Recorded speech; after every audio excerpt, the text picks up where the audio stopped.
You ask Tiger to solve. This deals with linear equations with one unknown. The final result is c equals -54.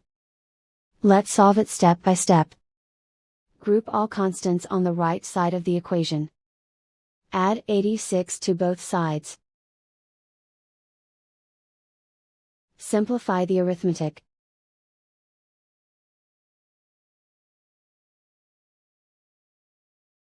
Isolate the c. Multiply both sides by 6.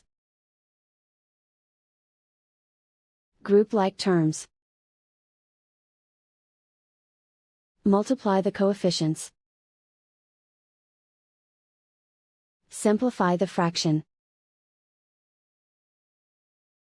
Simplify the arithmetic.